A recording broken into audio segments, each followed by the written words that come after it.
Alpha-2 agonists are medications that act in the central nervous system, reducing the sympathetic nervous system or fight-or-flight response, and are therefore sympatholytics. Norepinephrine is usually released from sympathetic pre-synaptic nerve terminals, or specialized areas on sympathetic nerve endings containing neurotransmitters. Norepinephrine then binds to receptors on target tissues and alpha-2 receptors on the presynaptic nerve. When alpha-2 receptors are stimulated, they cause feedback inhibition, which reduces norepinephrine release. Alpha-2 agonists also bind to alpha-2 receptors, triggering the same process. This ultimately decreases sympathetic nervous system activity, leading to central nervous system depression, vasodilation, and reduced heart rate and contractility. The most common alpha-2 agonists are Clonidine, Dexmedetomidine, Guanabenz, Guanfacine, and Methyldopa. The indications for alpha-2 agonists vary depending on the type being used. However, alpha-2 agonists are most commonly used to treat hypertension.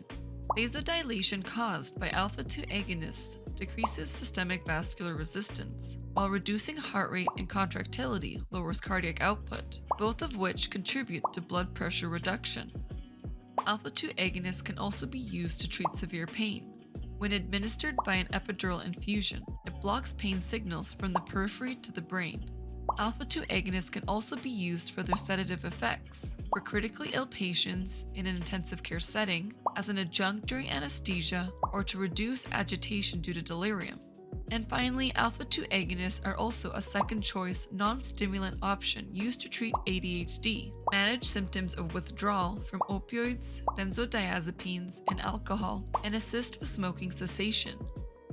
The most common adverse effects of alpha-2 agonists are central nervous system depression, which can range from drowsiness to sedation, and xerostomia, or dry mouth. However, these two adverse effects generally decrease with continued use. Alpha-2 agonists can also cause bradycardia, hypotension, edema, constipation, erectile dysfunction, and gynecomastia, or enlargement of breasts in men. Methyldopa can additionally cause hemolytic anemia and liver disease. Alpha-2 agonists should be used with caution in elderly individuals, particularly those over 65, due to the potential side effects, in particular hypotension, bradycardia, and sedation. Methyldopa should be avoided with liver disease. It is important to closely monitor blood pressure and heart rate during alpha-2 agonist therapy, especially when beginning therapy and with dose adjustments. Furthermore, alpha-2 agonists should not be stopped abruptly, as doing so can result in rebound hypertension due to overactivity of the sympathetic nervous system. If rebound hypertension occurs, it is treated with alpha and beta adrenergic blocking agents. When alpha-2 agonists are used for hypertension, taking daily doses at bedtime can reduce daytime sedation, and those taking methyldopa require blood work, such as a Coombs test, also called an antiglobulin test, or red blood cell antibody screening, and a complete blood count and liver function test before and periodically throughout therapy to evaluate and monitor for hemolytic anemia and liver disease. If hemolytic anemia or liver disease is discovered, discontinuing methyldopa typically resolves the issue. And finally, some drug-to-drug interactions. Alpha-2 agonists need to be used cautiously with other central nervous system depressants, such as alcohol and diphenhydramine and antihistamine, due to additive sedation.